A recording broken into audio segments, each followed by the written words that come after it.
এবার নারায়ণগঞ্জে সাবেক আইজিপি বেনজিরের বাগানবাড়ি জব্দ। শনিবার পর্যন্ত থাকবে ইউপি সদস্যের জিম্মায়। শিশুরাই আগামীর স্মার্ট বাংলাদেশের কারিগর, বললেন প্রধানমন্ত্রী। সবাইকে দেশের প্রকৃত ইতিহাস জানার আহ্বান। ভারত রাজনৈতিক আর চীন উন্নয়নের বন্ধু, বললেন ওবায়দুল কাদের। দেশের অগ্রযাত্রায় যন্ত্রণা হয় অনেকের। পেনশন নিয়ে শিক্ষকদের কর্মবিরতিতে এখনও অচল পাবলিক বিশ্ববিদ্যালয়, আলোচনা চান আন্দোলনকারীরা।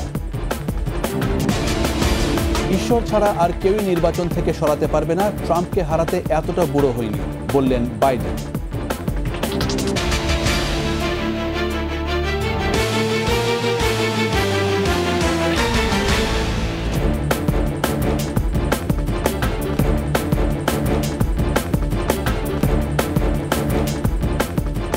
শুনছিলেন ফার্স্ট সিকিউরিটি ইসলামী ব্যাংক পিএলসি সংবাদ শিরোনাম। আমন্ত্রণ সন্ধ্যা 7টার সংবাদে, সাথে আছি আমি জাবের হোসেন। দর্শক, 21 টেলিভিশনের সংবাদ একই সাথে সরাসরি দেখতে পাবেন আমাদের ফেসবুক পেজ www.facebook.com/2124 অনলাইনে। এছাড়া সংবাদে আরও থাকছে। রাজধানীতে সপ্তাহব্যাপী পাহাড়ি ফল মেলা শুরু। অর্গানিক ফল বিক্রির পাশাপাশি চলছে প্রদর্শনী।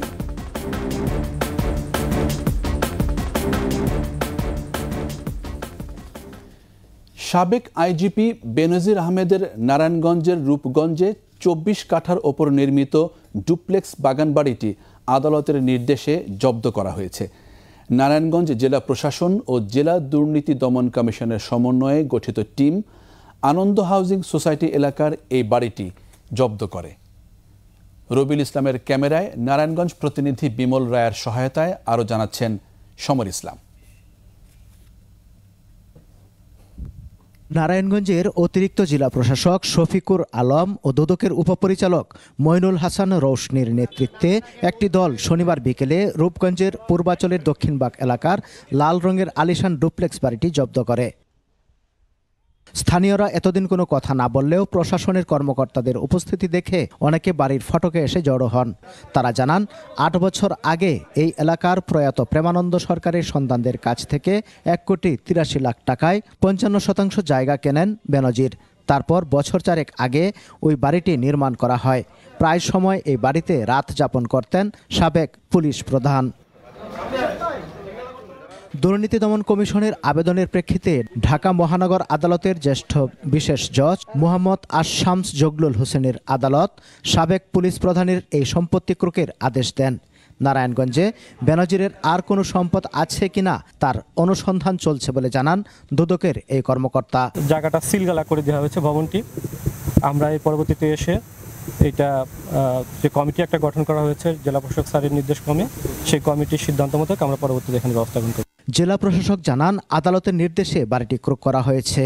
নির্ধারিত কমিটি কর্তৃক পরবর্তীতে সভা করে এই সম্পত্তিটির ব্যবস্থাপনা এবং রক্ষণাবেক্ষণের জন্য কি কর্মপন্থা নির্ধারণ করা যায় আমরা সঠিকভাবে সেটা নির্ধারণ করে পরে আবার আসব। দোতলা ভবনটিতে কিছু কুকুর ও পাখি রয়েছে। আগামী শনিবার পর্যন্ত বাড়িটি স্থানীয় ইউপি সদস্যের জিম্মায় রাখা হয়েছে। সমর ইসলাম, 21 টেলিভিশন। প্রধানমন্ত্রী শেখ হাসিনা বলেছেন, আজকের ছোট শিশুরাই হবে আগামীর স্মার্ট বাংলাদেশের কারিগর। সবাইকে সেভাবে প্রস্তুত হওয়ার পরামর্শ দিয়েছেন সরকার প্রধান। গোপালগঞ্জের টুঙ্গিপাড়ায় এক অনুষ্ঠানে অংশ নিয়ে প্রধানমন্ত্রী বলেন, জাতির পিতাকে হত্যার পর বাংলাদেশের ইতিহাস মুছে ফেলার চেষ্টা হয়েছিল। প্রকৃত ইতিহাস জানতে সবার প্রতি আহ্বান জানান বঙ্গবন্ধু কন্যা। গোপালগঞ্জ থেকে জানাচ্ছেন প্রণব চক্রবর্তী, ক্যামেরায় ছিলেন তফসির হাসান। 2 দিনের সফরে গতকাল গোপালগঞ্জের টুঙ্গিপাড়া আসেন আওয়ামী লীগ সভাপতি ও প্রধানমন্ত্রী শেখ হাসিনা। সফরের দ্বিতীয় ও শেষ দিন সকালে তিনি আসেন গিমারডাঙ্গা মডেল সরকারি প্রাথমিক বিদ্যালয়ে। এই আঙিনাতেই 7 বছর বয়সে পড়াশোনা করেছেন বঙ্গবন্ধু শেখ মুজিবুর রহমান। জাতির পিতার বিদ্যাপীঠে বঙ্গবন্ধু কর্নার উদ্বোধন করেন কন্যা শেখ হাসিনা। পরে এসো বঙ্গবন্ধুকে জানি শিরোনামের একটি অ্যালবামেরও মোড়ক উন্মোচন করেন সরকার প্রধান। আন্তরিক সময় কাটান শিশুদের সাথে। পরে প্রধানমন্ত্রী বলেন, শিশুরাই হবে আগামীর স্মার্ট বাংলাদেশের কারিগর। সবাইকে তাই সেভাবেই প্রস্তুত হওয়ার পরামর্শ দেন তিনি। ছোট্ট সোনামণি, তোমাদের জন্য দোয়া আশীর্বাদ রইল। তোমরা লেখাপড়া শিখে বড় হও, কারণ স্মার্ট বাংলাদেশ গড়ে তুলবো, সেই বাংলাদেশে তো তোমরাই হবে আসল স্মার্ট, যার দেশ চালাবে, তাই না? তোমাদের মাঝ থেকে হয়ে আসবে আমার তো প্রধানমন্ত্রী, মন্ত্রী, বড় বড় জায়গা যাবে, গবেষণা করবে, বিজ্ঞানী হবে। আমরা একসময় চাঁদেও যাব, কোনো চিন্তা নাই।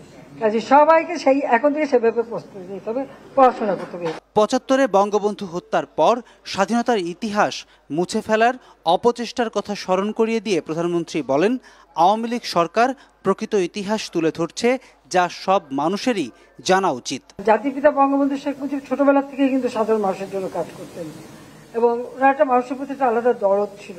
এবং দেখতেন যে দেশে মানুষ খাবার পায় না, পরনের ছিন্ন কাপড়, থাকার জায়গা নেই, চিকিৎসা পেত না, এটা ওনাকে খুব ব্যথিত করত। সেই জন্য বোধহয় ছোটবেলা থেকে উনি বড় হয়েছিলেন, এবং এরপর থেকে মানুষের জন্যই তিনি কাজ করতেন। নিজের জীবনের কোনো সুখ সুবিধা কিচ্ছু দেখেননি, শুধু একটাই ছিল, এদেশের মানুষকে কিভাবে এই দারিদ্র্যের হাত থেকে মুক্তি দেবেন, কিভাবে একটা উন্নত জীবন দেবেন, এবং ছোট্ট শিশুরা জন্য একটা সুন্দর জীবন পায়, সেটাই ওনার জীবনের লক্ষ্য। 7 বছর বয়সে ভর্তি হয়ে যে স্কুল থেকে হয়েছেন বঙ্গবন্ধু, হয়েছেন বিশ্ব নেতা, সেই স্কুলেই পরম্পরায় শিক্ষা নিচ্ছেন হাজারো শিক্ষার্থী। বঙ্গবন্ধু কর্নারের উদ্বোধন করে প্রধানমন্ত্রী শেখ হাসিনা বললেন, এই বঙ্গবন্ধুর আদর্শকে লালন করেই এই শিক্ষার্থীরা হয়ে উঠবেন এক একজন দেশ গড়ার কারিগর। এরপর গোপালগঞ্জের টুঙ্গিপাড়া বহুমুখী পৌর সুপার মার্কেট পরিদর্শন করেন সরকার প্রধান। ফুল দিয়ে তাকে স্বাগত জানান স্থানীয় নেতাকর্মীরা। প্রায় ৩৬ কোটি টাকা ব্যয়ে নির্মিত ভবনটি ২০২৩ সালে উদ্বোধন করেন প্রধানমন্ত্রী। এখানে রয়েছে ৭১টি দোকান, 2টি কমিউনিটি সেন্টার, বাণিজ্যিক ফ্লোর। এর পাশাপাশি ভিভিআইপিদের থাকার স্থানও রয়েছে এ মার্কেটে। প্রণব চক্রবর্তী, ২১শে টেলিভিশন, টুঙ্গিপাড়া, গোপালগঞ্জ। ৮ জুলাই 4 দিনের সফরে চীন যাচ্ছেন প্রধানমন্ত্রী শেখ হাসিনা। এই সফরে যুগান্তকারী বাণিজ্য চুক্তির সম্ভাবনা দেখছেন সংশ্লিষ্টরা। অগ্রাধিকার পেতে যাচ্ছে বাণিজ্য, বিনিয়োগ, মধ্য ও দীর্ঘমেয়াদী ঋণ ইস্যু। সফরে 12টি চুক্তি ও সমঝোতা স্মারক স্বাক্ষরের চূড়ান্ত প্রস্তুতি নেওয়া হয়েছে। বিস্তারিত জানাচ্ছেন ফারজানা শোভা। দীর্ঘ 5 বছর পর বেইজিং সফরে যাচ্ছেন প্রধানমন্ত্রী শেখ হাসিনা। তার এ সফরে সবচেয়ে গুরুত্ব পাবে বাণিজ্য ও বিনিয়োগের বিষয়গুলো। চীনের প্রেসিডেন্ট শি জিনপিং ও প্রধানমন্ত্রী শেখ হাসিনার সঙ্গে গত 10 বছরে 4 বার গুরুত্বপূর্ণ বৈঠক হয়েছে। এরপর বেইজিংয়ে প্রধানমন্ত্রী শেখ হাসিনার এই সফর নানা কারণেই গুরুত্বপূর্ণ। করোনা পরিস্থিতি সামলানোর আগেই বৈশ্বিক যুদ্ধের কারণে যে সামষ্টিক অর্থনৈতিক চাপ রয়েছে, তা থেকে উত্তরণে চীনের কাছ থেকে একটি বিশেষ অর্থনৈতিক প্যাকেজ চাইতে পারে বাংলাদেশ। সংশ্লিষ্টরা জানান, বাণিজ্য ও অর্থনীতিই হবে এবারের সফরের অগ্রাধিকার। 10টি চুক্তি ও সমঝোতা স্মারকের মধ্যে চীনের কাছ থেকে বাণিজ্য সহায়তা ও বাজেট সহায়তার আওতায় ঋণ, বিনিয়োগ সুরক্ষা, ডিজিটাল অর্থনীতি, ব্লু ইকোনমি, মুক্ত বাণিজ্য চুক্তির সমীক্ষার ঘোষণা ও একাধিক সেতু নির্মাণ ও সংস্কার প্রসঙ্গ রয়েছে। এবারের সফরের বিশেষ দিকটি হবে আর্থিক সংকট মোকাবিলায় বাংলাদেশের জন্য চীনের $700 কোটি সমপরিমাণ প্রায় 5040 কোটি ইউয়ানের বেশি ঋণ। এর মধ্যে বাণিজ্য সহায়তার আওতায় 500 কোটি ও বাজেট সহায়তার আওতায় $200 কোটি সমপরিমাণ অর্থ স্থানীয় মুদ্রায় বাংলাদেশকে ঋণ দেওয়ার কথা রয়েছে চীনের। বিজনেসে আমাদের অগ্রগতি হবে, এবং আমরা ডলার উপরে যে প্রেশারটা আমাদের এখন আছে, যে রিজার্ভ নিয়ে আমরা কথা বলি, সেখানে কিন্তু আমরা প্রচুর একটা ভালো পর্যায়ে যেতে পারবো, যেখানে আমরা বলতে পারি যে বিশেষ করে চায়নার সাথে আমাদের যে ট্রেড ব্যালেন্স সেখানে কিন্তু কমে আসবে। এবং আমরা আশা করতেছি অচির ভবিষ্যতে এই বাংলাদেশ থেকে কিন্তু এখন বিভিন্ন জিনিস যাচ্ছে। এটা হলো বিভিন্ন দেশ কিন্তু এখন চায়নার প্রতি এম্বার্গো দেওয়া, সেখানে তারা সরাসরি কোনো প্রোডাক্ট পাঠাতে পারে না। সেই সুযোগ সুবিধাটা কিন্তু আমরা নিতে পারি। আমরা যদি একটা রি-এক্সপোর্ট জোন করতে পারি বাংলাদেশে, that will be the fantastic for the business. চীন থেকে পণ্য আমদানি করতে বাংলাদেশকে বিপুল পরিমাণ ডলার খরচ করতে হচ্ছে। ব্যবসায়ীরা মনে করছেন, আমদানির ক্ষেত্রে বাংলাদেশ ইউয়ান ব্যবহার করতে পারলে ডলার সাশ্রয় হবে। যে আমাদের এখানে চাইনিজ বিনিয়োগের বিষয়টা নিয়ে আমরা দীর্ঘদিন ধরে কাজ করছি। এটার জন্য এইখানে আমাদের বিভিন্ন আইন, বিশেষ করে আমাদের এলডিসি গ্র্যাজুয়েশনের পরে আমাদের এখানে আমাদের শিল্প কলকারখানার যে অবস্থান, এটার জন্য আমরা যে কাজগুলো করছি, এটার একটি সফল পরিণতি ইম্পোর্টের ক্ষেত্রে, বিশেষ করে আমাদের র মেটেরিয়ালস এবং ক্যাপিটাল মেশিনারিজের ক্ষেত্রে আমরা চায়নার একটা বড় ধরনের। সুতরাং এই সফরে আমরা মনে করি এই দুটি ক্ষেত্রে আমরা আমাদের একটি নতুন মাইলস্টোন আমরা দাঁড় করাতে পারবো। আমরা বলে আসছিলাম যে চাইনিজ ইউএন দিয়ে যদি আমরা আমাদের এলসিগুলো করতে পারি, তো এটার জন্য চাইনিজ একটি ব্যাংকের এইখানে প্রয়োজন। সফরে ব্রিক্সে বাংলাদেশের অন্তর্ভুক্তির বিষয়ে ইতিবাচক অগ্রগতি হবে এবং এর ফলে আন্তর্জাতিক বাণিজ্যে বাংলাদেশের অবস্থান আরও জোরালো হবে বলেও আশা ব্যবসায়ীদের। ফারজানা শোভা, 21 টেলিভিশন, ঢাকা। ভারত বাংলাদেশের রাজনৈতিক বন্ধু এবং চীন উন্নয়নের বন্ধু বলে মন্তব্য করেছেন আওয়ামী লীগ সাধারণ সম্পাদক ওবায়দুল কাদের। রাজধানীতে পাহাড়ি ফল মেলার উদ্বোধনী অনুষ্ঠানে ওবায়দুল কাদের আরও বলেন, মেট্রো রেল, পদ্মা সেতু, এক্সপ্রেসওয়ে সহ দেশের উন্নয়নে অনেকের যন্ত্রণা হয়। মাহমুদ হাসানের প্রতিবেদন। পার্বত্য চট্টগ্রাম বিষয়ক মন্ত্রণালয়ের উদ্যোগে 7 দিনব্যাপী পাহাড়ি ফল মেলার উদ্বোধনী অনুষ্ঠানে প্রধান অতিথি হিসেবে যোগ দেন আওয়ামী লীগ সাধারণ সম্পাদক ওবায়দুল কাদের। এ সময় চীনের সঙ্গে বাংলাদেশের পার্টনারশিপ রয়েছে উল্লেখ করে ওবায়দুল কাদের বলেন, ভারত রাজনৈতিক বন্ধু, চীন উন্নয়নের বন্ধু। সম্পর্ক ভালো থাকলে আলাপ আলোচনা করে সমাধান করা যায়। আর এইসব সমাধান কেন হয়েছে? 25 বছরের মৈত্রী চুক্তি। এই চুক্তিকে তারা বলছে গোলামির চুক্তি। তা আমরা কি পেলাম? খালি হাতে ফিরেছি। খালি হাতে আগেও ফিরিনি, এবারও ফিরিনি। ভারত আমাদের রাজনৈতিক বন্ধু, চীন আমাদের উন্নয়নের বন্ধু। ওবায়দুল কাদের জানান, দেশের উন্নয়নের জন্য যেখানে সাহায্য দরকার সেখান থেকে সাহায্য নেওয়া হবে। মেট্রো রেল, পদ্মা সেতু, এক্সপ্রেসওয়ে এসব নিয়ে অনেকের যন্ত্রণা হয়। তাদের মন্তব্যের কোনো জবাব দিতে চান না আওয়ামী লীগ সাধারণ সম্পাদক। মেরুদণ্ডহীনটা নত জানু বঙ্গবন্ধুর দল আওয়ামী লীগ, বঙ্গবন্ধুর কন্যা শেখ হাসিনা কোনোদিনও নত জানু হবে না। গত 16 বছরে বাংলাদেশ বদলে গেছে। সেই বদলের সঙ্গে তাল মিলিয়ে পার্বত্য অঞ্চলও বদলেছে। শেখ হাসিনার সরকার থাকলে সব সমস্যার সমাধান হবে বলেও জানান সড়ক পরিবহন ও সেতুমন্ত্রী। পাহাড়ের হাসি কান্নার সঙ্গে আমরা আছি। মাহমুদ হাসান, 21 টেলিভিশন, ঢাকা। পেনশন নিয়ে আলোচনার পাশাপাশি আন্দোলনও চলবে বলে জানিয়েছেন পাবলিক বিশ্ববিদ্যালয়ের শিক্ষক নেতারা। সকালে বুয়েটে অবস্থান কর্মসূচি থেকে এই ঘোষণা দেন তারা। আন্দোলনের 6ষ্ঠ দিনে দেশের 39টি সরকারি বিশ্ববিদ্যালয়ের শিক্ষকরা সর্বজনীন পেনশন স্কিম প্রত্যয় বাতিল সহ 3 দফা দাবিতে ক্লাস, পরীক্ষা ও প্রশাসনিক কার্যক্রম বর্জন করে আন্দোলন চালিয়ে যাচ্ছেন। বিস্তারিত আহমদ বাবুর প্রতিবেদনে। 6ষ্ঠ দিনের মতো সারা দেশের পাবলিক বিশ্ববিদ্যালয়ের শিক্ষকরা ক্লাস, পরীক্ষা সহ সব ধরনের কার্যক্রম বন্ধ রেখে অবস্থান কর্মসূচি পালন করে যাচ্ছেন। তাদের দাবি, প্রত্যয় স্কিম বাতিল করে আগের ধারা অব্যাহত রাখা। শিক্ষকরা বলেন, কিছু মানুষ সরকারকে ভুল বুঝিয়ে প্রত্যয় কর্মসূচির মধ্যে নেওয়ার চেষ্টা করছে। ক্লাস, তারপর পরীক্ষা এগুলো বন্ধ করে আন্দোলন করতে হচ্ছে, এটাই তো অত্যন্ত দুঃখজনক। কারণ এই পর্যায়টা গেলে এটা বিশ্ববিদ্যালয়ের সবার জন্যই ক্ষতিকর, শিক্ষকদের জন্য ক্ষতিকর, ছাত্রদের জন্য ক্ষতিকর, ওভারঅল দেশের জন্য এটা ক্ষতিকর। কিন্তু এই পর্যায়ে যেতে হয়েছে, তো আমরা আশা করব এটা খুব দীর্ঘায়িত হবে না এবং এই ব্যাপারে সরকার সদয়ভাবে দেখবেন।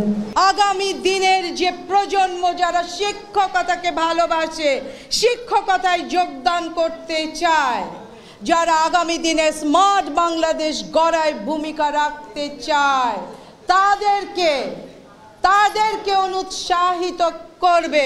আমাদের এই আন্দোলন অবশ্যই চালিয়ে যেতে হবে। ইনশাআল্লাহ আমরা এই আন্দোলন শেষ পর্যন্ত চালিয়ে যাব যতক্ষণ না আমাদের দাবি আদায় হবে। 3 দফা দাবি বাস্তবায়ন না হওয়া পর্যন্ত আন্দোলন চালিয়ে যাওয়ার ঘোষণা দেন শিক্ষক নেতারা। এই প্রত্যয় স্কিমে বিশ্ববিদ্যালয়ের শিক্ষকদের অন্তর্ভুক্তি করার কারণে আগামী দিনে উচ্চশিক্ষা একটি বিশৃঙ্খলা তৈরি হবে। কারণ কোনো মেধাবী শিক্ষার্থী বিশ্ববিদ্যালয়ের শিক্ষক হিসেবে যোগদান করবে না। বাংলাদেশের সকল পাবলিক বিশ্ববিদ্যালয়ের শিক্ষকেরা ঐক্যবদ্ধভাবে তাদের এই ন্যায্য দাবিতে আন্দোলন করছে। বিশ্ববিদ্যালয়ের শিক্ষকদের এই ন্যায্য দাবি মেনে দেন, উচ্চশিক্ষাকে বাঁচান। বিশ্ববিদ্যালয়ের শিক্ষকরা আজকে আন্দোলন করছে আগামী দিনের সোনার বাংলার জন্য। প্রত্যেক স্কিমে থাকবো না, আমরা স্বতন্ত্র বেতন স্কেলে যাব এবং আমাদের আত্মমর্যাদার জন্য আমাদের সুপার গ্রেডটি দিতে হবে। আমাদের আন্দোলন আমরা চালিয়ে যাব। এই প্রত্যয় স্কিম থেকে বিশ্ববিদ্যালয়ের শিক্ষকদেরকে যতক্ষণ না প্রত্যাহার করা হচ্ছে, আমাদের যেই গ্রেড সুপার গ্রেডের শিক্ষকদের অন্তর্ভুক্তি যেটি 2015 সালে প্রতিশ্রুতি ছিল, সেটি আমাদেরকে দিতে হবে এবং বিশ্ববিদ্যালয়ের শিক্ষকদের জন্য একটি স্বতন্ত্র বেতন স্কেল গঠন করতে হবে। এই তিনটি দাবি আমাদের যতক্ষণ পর্যন্ত না মানা হচ্ছে ততক্ষণ পর্যন্ত আমাদের এই আন্দোলন চলবে। এদিকে প্রত্যয় কর্মসূচি বাতিলের দাবিতে শিক্ষকদের সঙ্গে আন্দোলনে একাত্মতা প্রকাশ করে বিশ্ববিদ্যালয়ের কর্মকর্তা ফেডারেশনও অবস্থান কর্মসূচি পালন করছে। আহমদ বাবু, 21 টেলিভিশন, ঢাকা। যুক্তরাষ্ট্রের প্রেসিডেন্ট নির্বাচন প্রসঙ্গ। মার্কিন প্রেসিডেন্ট নির্বাচনের রেসে থাকছেন বাইডেন। বলেছেন ঈশ্বর ছাড়া আর কেউই নির্বাচন থেকে তাকে সরাতে পারবে না। সাবেক প্রেসিডেন্ট ট্রাম্পকে হারানোরও প্রতিশ্রুতি দেন বাইডেন। প্রশ্ন তুলেছেন, তিনি কি এত বুড়ো হয়েছেন যে ট্রাম্পকে হারাতে পারবেন না? যদিও প্রেসিডেন্ট জো বাইডেন গত সপ্তাহে দুর্বল বিতর্কের জন্য নিজ দলের মধ্যেই চাপের মুখে রয়েছেন। নিচ্ছি সংবাদ বিরতি। যখন ফিরছি তখন অন্যান্য খবরের সঙ্গে আরও থাকবে। উত্তরে বন্যা পরিস্থিতির অবনতি। কুড়িগ্রাম গাইবান্ধায় নতুন এলাকা প্লাবিত, কয়েক জেলায় শিক্ষা প্রতিষ্ঠান বন্ধ। খাল পুনরুদ্ধারে ঢাকা দক্ষিণ সিটির জিরো টলারেন্স, প্রজন্মের সুন্দর ভবিষ্যতের প্রয়োজনে দখল ছাড়ার আহ্বান।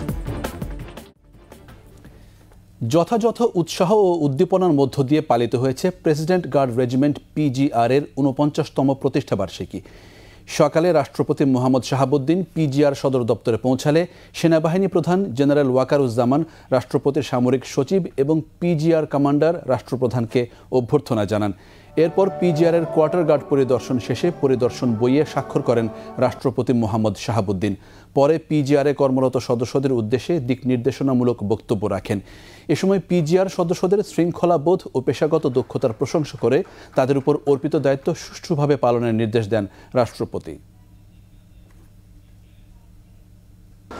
দায়িত্ববোধ, পেশাগত উৎকর্ষ, দেশপ্রেম ও নিষ্ঠার সাথে নিজ দায়িত্ব সঠিকভাবে পালনের মাধ্যমে আপনাদেরকে প্রেসিডেন্ট গার্ড রেজিমেন্টের সুনাম দেশের গণ্ডি পেরিয়ে বহির্বিশ্বেও ছড়িয়ে দিতে হবে। আপনাদের একাগ্রতা, শৃঙ্খলাবোধ এবং সর্বোপরি কর্তব্যের প্রতি সচেতনতা ও দক্ষতায় আমি মুগ্ধ। ছাত্র সমাজের কোটা সংস্কার আন্দোলনের যৌক্তিক দাবিসমূহের সাথে বিএনপি একমত। রাজধানীর গুলশানে দলের চেয়ারপারসনের কার্যালয়ে সংবাদ সম্মেলনে একথা জানান বিএনপি মহাসচিব মির্জা ফখরুল ইসলাম আলমগীর। প্রযুক্তি ও জ্ঞানভিত্তিক বৈশ্বিক ব্যবস্থায় টিকে থাকতে হলে মেধাভিত্তিক রাষ্ট্র ব্যবস্থা প্রতিষ্ঠার কোনো বিকল্প নেই। তাই সাধারণ ছাত্র সমাজের কোটা সংস্কার আন্দোলনের ন্যায্য ও যৌক্তিক দাবি সমূহের সঙ্গে আমরা একমত। উত্তরের বন্যা পরিস্থিতির আরও অবনতি হয়েছে। সবকটি নদ নদীর পানি বেড়েছে, ডুবে গেছে শিক্ষা প্রতিষ্ঠান, বাড়িঘর, রাস্তাঘাট ও ফসলি জমি। পানিবন্দী অবস্থায় মানবেতর দিন যাপন করছেন বন্যা কবলিতরা।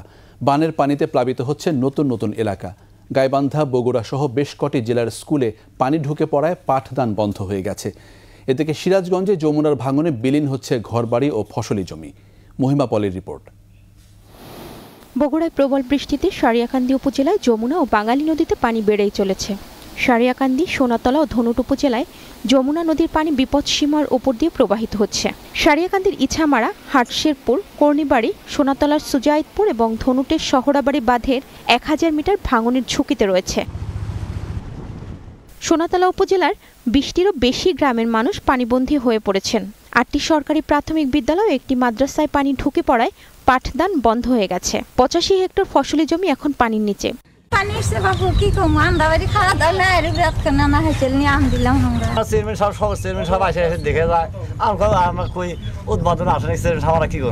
জেলা প্রশাসক স্থানীয় সংসদ সদস্য বন্যা কবলিত এলাকা পরিদর্শন করে 50 মেট্রিক টন চাল বিতরণ করেন। আমরা সরকারের কাছ থেকে ইতিমধ্যেই এই বগুড়া জেলার জন্য আমরা 10 লক্ষ টাকা পেয়েছি, 500 মেট্রিক টন আমরা জিআর চাল পেয়েছি এবং 500 প্যাকেট আমাদের শুকনো খাবার পেয়েছি। যতদিন বন্যা আছে ততদিন ত্রাণ দেওয়া হবে বলে জানিয়েছেন স্থানীয় সংসদ সদস্য। আমাদের সরকার সজাগ আছে, সচেতন আছে, উনি মনিটর করছেন। অবশ্যই এই এলাকার নদীর যে কাজ সেটা কিন্তু চলমান আছে। গাইবান্ধায় তিস্তার পানি কমলেও যমুনা, ব্রহ্মপুত্র ও ঘাঘট নদীর পানি বিপদসীমার উপর দিয়ে বইছে।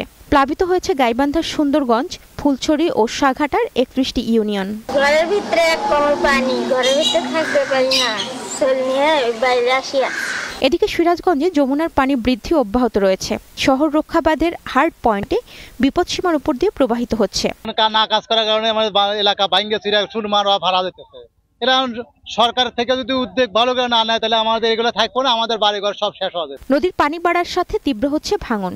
শাহজাদপুর ও এনায়েতপুরের হাটপাচিল, সৈয়দপুর, ভেকা, জালালপুরে যমুনায় বিলীন হয়েছে শতাধিক ঘরবাড়ি। টাঙ্গাইলে ঝিনাই এবং ব্রহ্মপুত্র যমুনা নদীর পানি বিপদসীমার ওপর দিয়ে প্রবাহিত হচ্ছে। জেলার ভুয়াপুর, কালিহাতী ও সদর উপজেলার চরাঞ্চল প্লাবিত হয়েছে। বন্যা পরিস্থিতি অপরিবর্তিত রয়েছে কুড়িগ্রামে। ব্রহ্মপুত্র নদের পানি চিলমারি, নুনখাওয়া ও হাতিয়া এবং দুধকুমারের পানি পাটেশ্বরী পয়েন্টে বিপদসীমার উপর দিয়ে প্রবাহিত হচ্ছে। এখনও পানিবন্দী প্রায় 1.25 লাখ মানুষ।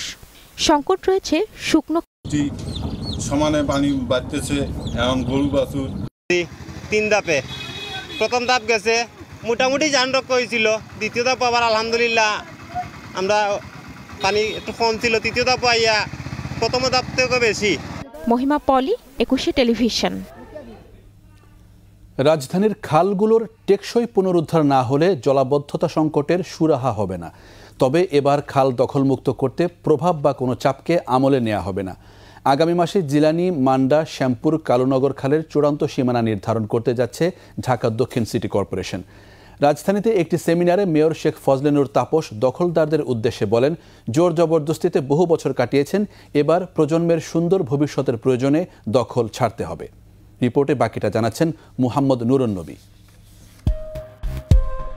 অতি ভারী বৃষ্টির পর পানি আধা ঘন্টার বেশি সময় জমে থাকলে সেটিকে জলাবদ্ধতা ধরা হয়।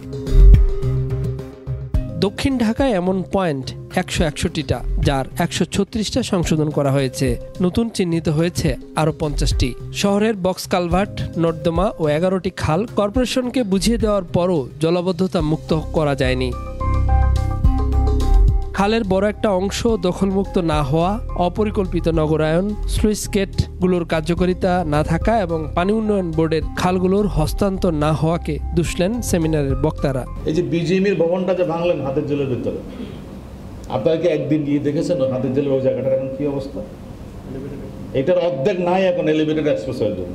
তাহলে আপনি ভবনটা ভাঙলেন কেন 200 কোটি টাকা? বলা হলো, শহরের প্রায় সব আবাসন কোম্পানি হয় নদী নয়তো খাল দখল করে প্রতাপের সাথে ব্যবসা করে যাচ্ছে। কমপক্ষে 13টি সংস্থার সাথে সমন্বয় করে নগর কর্তৃপক্ষের দায়িত্ব পালনকে সাংঘর্ষিক বলছেন কেউ কেউ। প্রকল্প বাস্তবায়ন এবং এটার মনিটরিং এভালুয়েশন প্রক্রিয়ায় কিন্তু আমাদের এই পরিকল্পনাবিদরা সহযোগিতা করতে পারে। আর খাল উদ্ধার করেই বা করবেন কে? খালের পারে রাজুকের এই দুর্নীতিবাজ কর্মকর্তাটা একটা 14তলা ভবনের অনুমতি দিয়ে দিয়েছে। কি করবেন আপনি? সিটি কর্পোরেশন কি করবে? নগরপিতা জানালেন, খাল দখলমুক্ত করতে পারলে এ শহর বিশ্বের অন্য যে কোনো উন্নত শহরের মতোই সুন্দর হবে। সবচেয়ে গুরুত্বপূর্ণ যে 4টি খাল, জিরানি, মান্ডা, শ্যামপুর এবং কালুনগর, এই 4টি খাল নিয়ে ইতিমধ্যে টেকনিক থেকে আমরা একটা প্রকল্প অনুমোদন পেয়েছি। বর্ষা মৌসুমে উন্নয়নের নামে রাস্তাঘাট খোঁড়াখুড়িরও সমালোচনা করা হয় ইউটিলিটিস রিপোর্টারদের সংগঠন ডোরো আয়োজিত এই সেমিনার থেকে। এই প্রভাব এবং চাপ এবং প্রতিবন্ধকতা দূরীকরণে আপনাদের সকল সহযোগিতা একান্তই কাম্য। মোহাম্মদ নুরুন নবী, 21 টেলিভিশন, ঢাকা। মহাকাশের অজানা রহস্যের জট খোলা বা খনিজ সম্পদ খোঁজায় শুধু নয়, চাঁদে স্থায়ী বসতি এবং জ্বালানি স্টেশন তৈরি করাই এখন লক্ষ্য। এজন্যই যুক্তরাষ্ট্র, রাশিয়া এবং ইউরোপের পাশাপাশি চীন, ভারত, জাপানের মতো দেশের মহাশূন্যে আধিপত্য বিস্তারের চেষ্টা। একে স্বর্ণের খনি দখল বা গোল্ড রাশের সাথে তুলনা করছেন বিশ্লেষকরা। 21 স্পেশালে বাকিটা জানাচ্ছেন আশরাফ শুভ।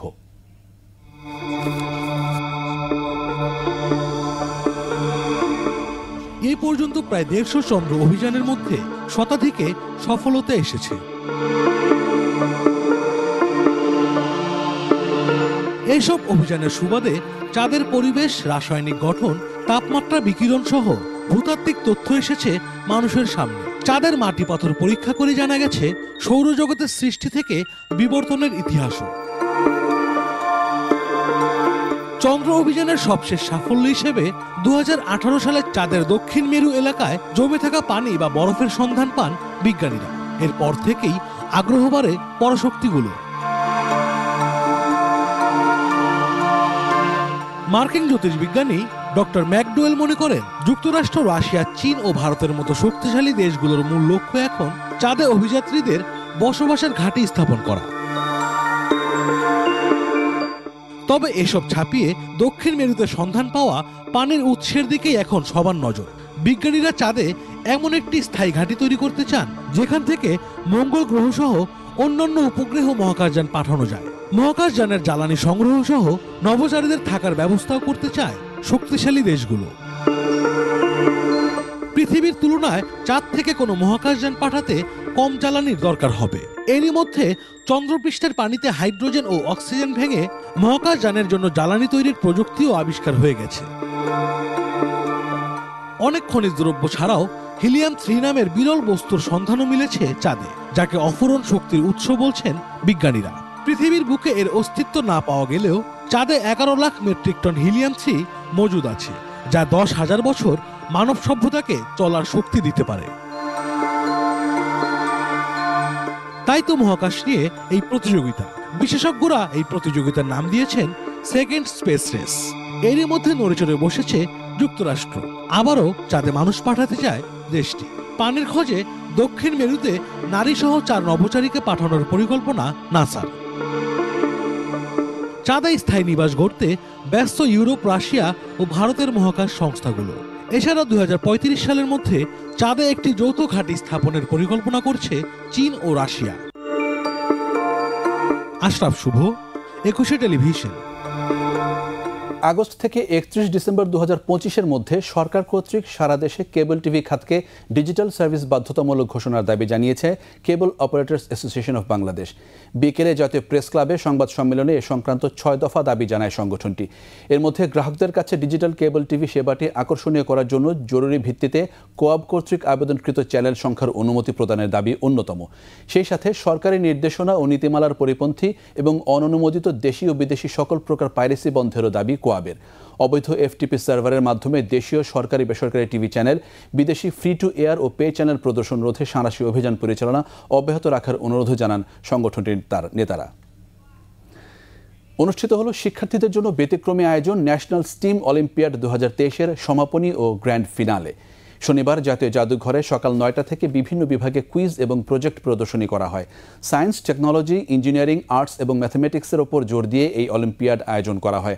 আয়োজকরা জানান, এই অলিম্পিয়াডে সারা দেশের 310টি স্কুল, 61টি বিশ্ববিদ্যালয়, 132টি কলেজ, 22টি পলিটেকনিক প্রতিষ্ঠান এবং 256টি মাদ্রাসা থেকে নিবন্ধিত শিক্ষার্থীরা সংখ্যা ছিল 57,976 জন। শিক্ষাবিদরা মনে করছেন, ন্যাশনাল স্টিম অলিম্পিয়াড তরুণদের প্রতিভার উন্মেষ ঘটানোর জন্য একটি অসাধারণ আয়োজন। এবার বাণিজ্য সংবাদ।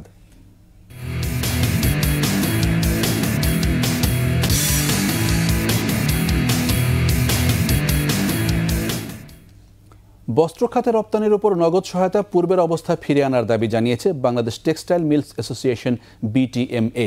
একই সঙ্গে টেক্সটাইল শিল্পের জন্য একটি যুগোপযোগী টেক্সটাইল পলিসি প্রণয়নের দাবি সংগঠনটির।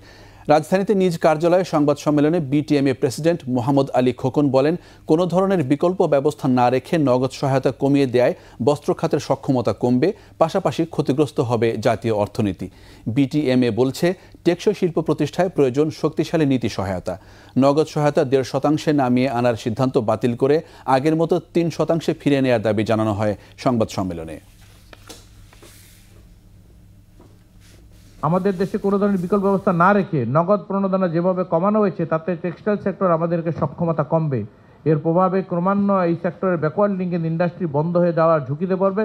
প্রতিযোগী অন্যান্য দেশের সাথে আমাদের কোনোভাবেই টিকে থাকতে আমরা পারবো না। নগদ প্রণোদনা পূর্বের অবস্থায় আনা, দ্রুত সময়ের মধ্যে টেক্সটাইল শিল্পের জন্য একটি যুগ উপযোগী ভারতের মতো টেক্সটাইল পলিসি প্রণয়ন, ব্যাংক লোন পরিশোধের জন্য 1 বছরের গ্রেস পিরিয়ড প্রদানের জোর দাবি জানাচ্ছি। ব্যাপী পাহাড়ি ফল মেলা।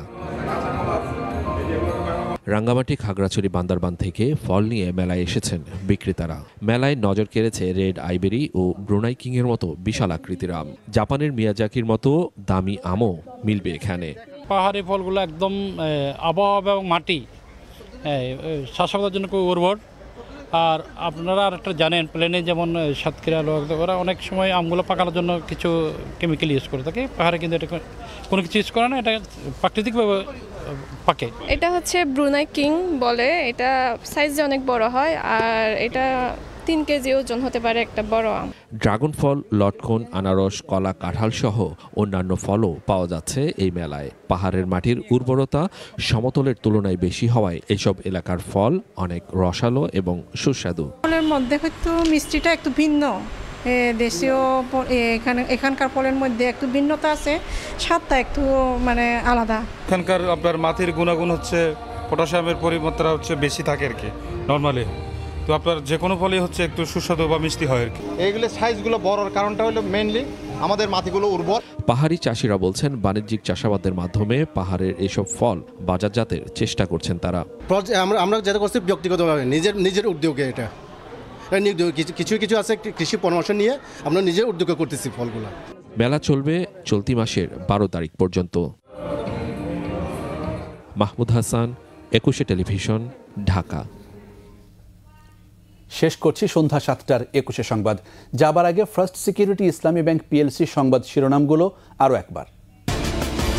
এবার নারায়ণগঞ্জে সাবেক আইজিপি বেনজিরের বাগানবাড়ি জব্দ, শনিবার পর্যন্ত থাকবে ইউপি সদস্যের জিম্মায়। শিশুরাই আগামীর স্মার্ট বাংলাদেশের কারিগর, বললেন প্রধানমন্ত্রী। সবাইকে দেশের প্রকৃত ইতিহাস জানার আহ্বান।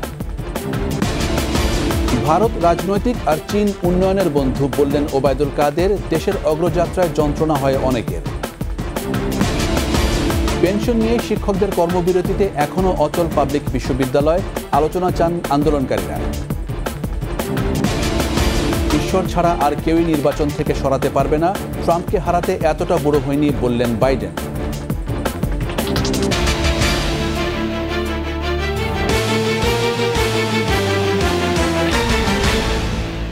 21 টেলিভিশনের সর্বশেষ সংবাদ জানতে ডায়াল করুন 2021 নম্বরে আর ভিজিট করুন 21-tv.com এই ওয়েবসাইট। এছাড়া ফেসবুকে ভিজিট করতে পারেন facebook.com/2124 অনলাইনে। এতক্ষণ সঙ্গে থাকার জন্য ধন্যবাদ। পরবর্তী সংবাদ রাত 9টায় দেখার আমন্ত্রণ রইল। 21-এর সাথে থাকুন।